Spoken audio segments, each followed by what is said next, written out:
Dolandırıcılıkta en üst seviye olan sazan sarmalı yönteminden bahsedeceğim. Nasıl dolandırıldık arkadaşlar?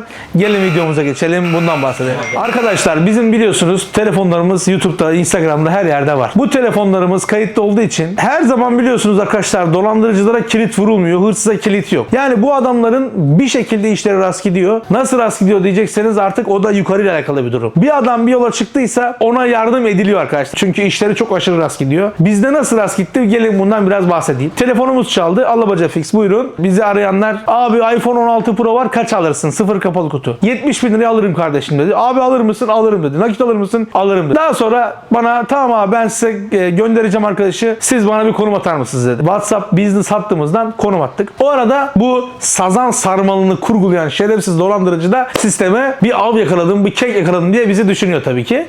Daha sonrasında bu arkadaşlar başka bir tane sahibinden.com'da cihaz buluyor. Sahibinden.com'un aracılığıyla cihaz satan bir arkadaş buluyorlar.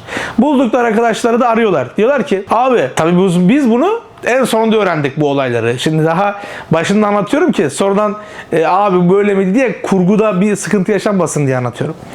Bu arkadaşlar sahibinden.com'da ilan koymuş 16 Pro'yu arıyorlar. Abi selamünaleyküm aleykümselam. Kaç para cihaz? Abi 80 bin lira. Abi 70 bin lira olur mu? Olur. Getirir misin abi sana atacağım konuma getiririm diye. Tabii ki cevap alınca kurgu başlamış oluyor arkadaşlar. Beni aradı. Kaça kadar açıksınız abi? Ben dedim ki 7'ye kadar açığız. Hatta senin için 8'e kadar beklerim. Abi nereden söyledin? Bekledik. Meğersem bu adamlar karşıdaki yani bizi dolandıran bulduğu satıcı da polis arkadaşlar. Yunus ekiplerinden bir amir. Tabii bize diyor ki işte geliyorlar. O arada onunla irtibata kuruyor. Ona işte abi geliyorlar gidiyorlar. Neyse biz de bekliyoruz işte nakitimizi ayarladık. Ona göre göndereceğiz onun IBAN'ına. Abi problem yok. Faturasını gördük. İşte alacağız gibisinden. Tam kapatacağımız zaman dükkana 2 tane Yunus geldi. Şimdi bakın burada bu dolandırıcıların ne kadar şansının yaver gittiğini arkadaşlar burada görün.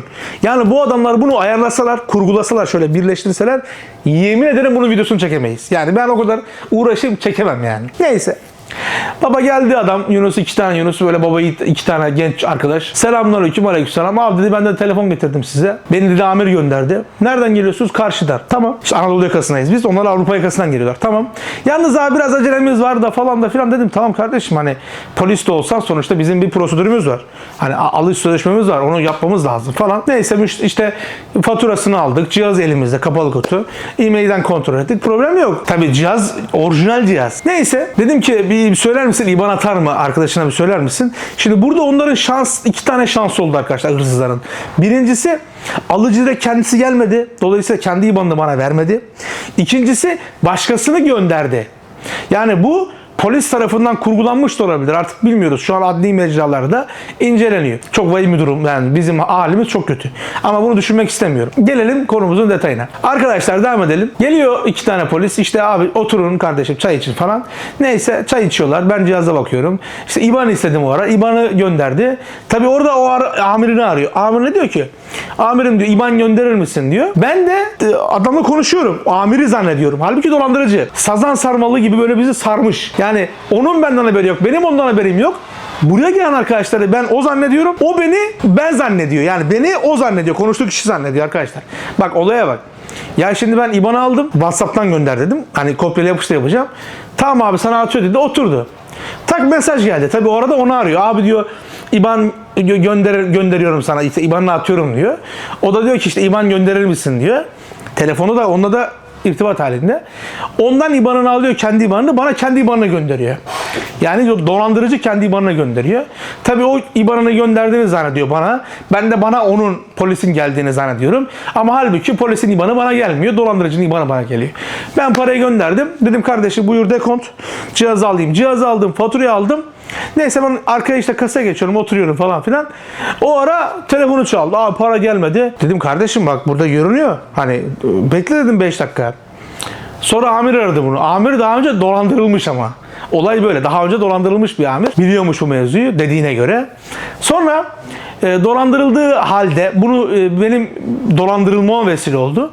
Sonra polise diyor ki işte oradaki çocuklara, ben duyuyorum hoparlör gibi yani sesi yüksek. Telefon sizde mi? Yok abi diyor, işte amirim diyor. İşte beyefendiye verdik. Bir al diyor telefonun eline diyor. Bu dolandırıcı olabilir. Allah dedim, ben bu telefonu sana niye vereyim kardeşim? Bak dedim, bu telefonu ben sana vereceğim. Sen polissin bir. İki dedim, biz burada kavga ederiz. Yani biz burada bir arbede yaşarız. Burada dedim sıkıntı çıkar. Bak daha gençsin. Ama dedim senin kimliğine saygım var. Bak dedim kardeşim, biz dolandırıldık. Git dedim amirine söyle, yarın gelsin bu işi çözelim. Dedim yani siz dedim polis olduğunuz halde oğlum böyle dolandırıyorsanız biz neler yapalım yani. Neyse ben IBAN'a gönderdim. Adamı arıyorum, açmıyor tabii. O da bana diyor ki ben onun her şeyini biliyorum, işte ulaştım falan, bulacağız gibisinden. Belki de 5-6 ay geçti arkadaşlar olaydan. Ama tabii giden para gitti. Şimdi olay o kadar derine iniyor ki nereden geldiği, nereye gittiği, adamın var üstüne 500.000 tane, örnek vereyim, hat. Adam belki de onun bile değil. Belki de başkasının IBAN'ını kullanıyor. Yani aslında burada anlatmak istediğimiz şey şu arkadaşlar. Biz onlara güvenerek o telefonu ben ondan sonra geri verdim adama. Çünkü yani dedim lanet olsun ya, hani biz dolandırılalım. Hani sen böyle bir şeye alet oldun ama gel dedim, bak hatta ona da şunu söyledim. Bak dedim kardeşim, biz örnek vereyim 60 bin lira 70 bin lira dolandırıldık. Bak bunun yarısını sen dolandırıldın, yarısını ben dolandırıldım oğlum. Bak bunu diyorum, sen diyorum burada polis olmasan ya da sen direkt buraya gelmiş olsan, sen burada başkasını göndermesen, bu çocukların bir suçu yok. Ben bunu alsam sen de bu çocuklara soracaksın. Lan niye verdin telefonu, niye almadın, niye gelmedin diye. Diyorum ki bak kardeş diyorum, böyle bir durum var. Yani sen bunun yarısını hiç değilse karşıla. Abi benim param yok, ben de zaten diyor onu kayınvalideden aldım diyor borç. Ben de bataktayım. Vallahi ben de onun için satıyorum diyor. Gel de orada bir şey de şimdi. Abi Türkiye'nin durumu bu arkadaşlar. Bununla alakalı birkaç tamir videosu atmaktan artık nelerle uğraşıyoruz. Yani biz sadece tamirle uğraşmıyoruz arkadaşlar. Biz bazen insana tamir ediyoruz. İnsan tamir eden bir alabaca fixle berabersiniz.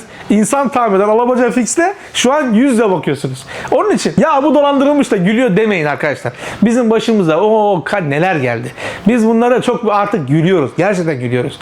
Trend yolu mu dersin? Doğru yolu mu dersin? Orta Doğu mu dersin? Hepsinden bir kazık yedik. Onun için kazık yiye artık insana da alışıyor kazık yemek. Daha herkes kazık yiyor biliyorsunuz. Kazık yiye arkadaşlar artık biz de bazı şeylerin çok değersiz olduğunu gördük. Siz de arkadaşlar dikkatli olun. Bu da herkese bir uyarı olsun. Sazan sarmalından uzak durun. Alabaca Fix herkese uyarıyor. Kazıksız günler sizleri beklesin. Herkese iyi günler.